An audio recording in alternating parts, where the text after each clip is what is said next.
Bonjour à tous, c'est Jenny de la team Berceau Magique. J'espère que vous allez bien. Aujourd'hui, nous allons parler des écrans.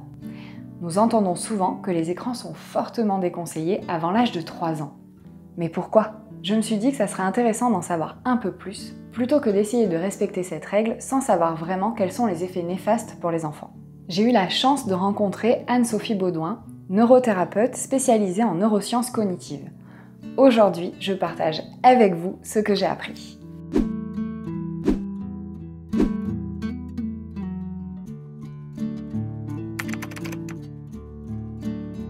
Avant de rentrer dans le vif du sujet, je vous invite, comme à chaque début de vidéo, à jeter un coup d'œil à notre chaîne YouTube Berceau Magique Lifestyle. Vous y trouverez de nombreuses autres vidéos sur des sujets liés à la parentalité. Profitez-en également pour vous abonner afin de ne pas rater les prochaines vidéos. Cela nous aide énormément à partager nos conseils auprès des futurs et jeunes parents. Maintenant, parlons des écrans dans la vie des enfants de moins de 3 ans. En arrivant dans votre vie, bébé arrive aussi dans un monde déjà codé qu'il ne comprend pas. Il va alors utiliser tous ses sens et toutes les interactions par lesquelles il va commencer à rencontrer son environnement et son entourage. La découverte de ce monde nouveau doit se révéler à lui petit à petit, de manière douce, graduée et ménagée, pour qu'il n'y ait pas d'intrusion brutale ni de traumatisme développemental.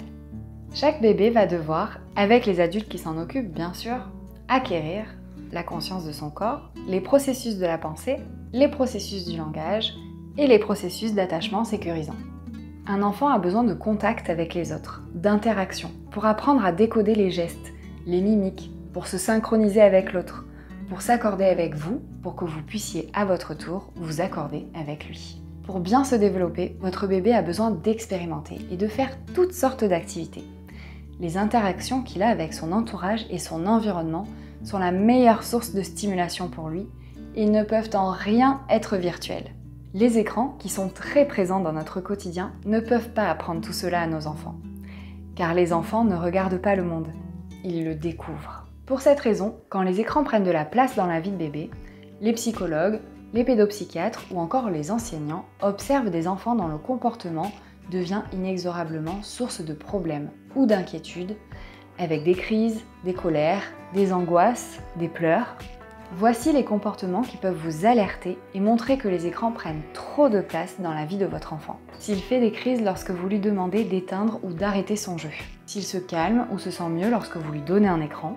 S'il préfère les écrans aux amis et montre peu d'intérêt pour d'autres types d'activités. Ou s'il a du mal à s'endormir. En effet, une exposition prolongée aux écrans en bas âge peut fortement affecter le sommeil. Si vous constatez cela, il est temps d'agir, car les effets néfastes des écrans sur les enfants de moins de 3 ans sont nombreux. Une trop grande exposition aux écrans en bas âge peut engendrer une motricité passable à l'entrée à l'école car ils n'ont pas assez couru, joué, lancé, dessiné, une faible habileté sociale en raison d'un manque d'interaction, des capacités cognitives moins développées, plus particulièrement en ce qui concerne la mémoire à court terme et le développement du langage, un contrôle des émotions compliqué, un manque d'attention, un sommeil perturbé, une mauvaise estime de soi qui durera parfois jusqu'à l'âge adulte, une santé fragile avec des risques de surpoids, d'obésité, de fatigue, de maux de tête, de myopie ou encore des problèmes de posture. Alors, comme toujours, mieux vaut prévenir que guérir.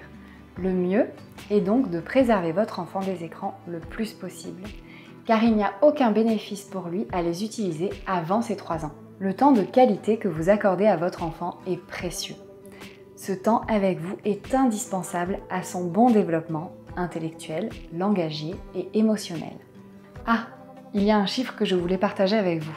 Des études montrent que, sans écran, un enfant de moins de 3 ans entend environ 1300 mots par heure, alors qu'un enfant exposé aux écrans n'en entend que 150. Cela signifie donc qu'un enfant de moins de 3 ans avec écran ne perçoit que 11% de ce qu'il devrait capter. Anne-Sophie Baudouin dit une phrase que j'aime beaucoup. Le mouvement est l'alphabet de notre développement et les jeux en milieu naturel, la clé de nos apprentissages. Vous l'aurez compris, le virtuel ne peut pas remplacer le réel. Voici quelques idées de jeux et jouets bénéfiques pour les jeunes enfants en alternative aux écrans. Les balles de préhension, les livres d'éveil, les imagiers ou encore les jeux de construction. Et n'oubliez pas les choses toutes simples comme chanter des comptines, jouer à cache-cache, écouter de la musique. L'important est de jouer avec votre enfant. La narration est également essentielle. Touche ça comme c'est doux. Regarde ici, c'est un Tipeee. À travers cette vidéo, je voulais vraiment vous donner des informations pour vous expliquer pourquoi il est préférable de préserver les jeunes enfants des écrans. Mais les premières questions à se poser à mon avis sont: qu'est-ce que je souhaite vraiment pour mon enfant? Qu'est-ce que je suis prêt à faire? Et quelle est ma motivation? Il faut également avoir en tête que c'est un travail d'équipe, avec le coparent, les grands-parents, la nounou, en bref, toutes les personnes qui sont susceptibles de s'occuper de votre enfant. Et bien entendu, soyez rassurés, une exposition exceptionnelle à un écran avant 3 ans ne va pas gêner le bon développement de votre enfant. Enfin, si vous souhaitez vous informer sur la santé et le bien-être de bébé, mais aussi des futurs et jeunes parents, n'hésitez pas à suivre notre compte Instagram Bébé Info Service et à vous rendre sur notre site web bbinfoservice.com. Vous y trouverez de nombreux conseils qui vous aideront dans votre quotidien de parent. Sachez que Bébé Info Service met à votre disposition un numéro vert gratuit vous permettant d'avoir un avis professionnel à toutes les questions que vous vous posez. Et voilà, notre vidéo sur la place des écrans dans la vie des enfants de moins de 3 ans est terminée. Comme d'habitude, si la vidéo vous a plu, on vous invite à la partager autour de vous, à liker et à nous donner votre avis en commentaire. Et si ce n'est pas déjà fait, n'hésitez pas à vous abonner à notre chaîne YouTube Berceau Magique Lifestyle pour ne pas rater les prochaines vidéos. À très bientôt!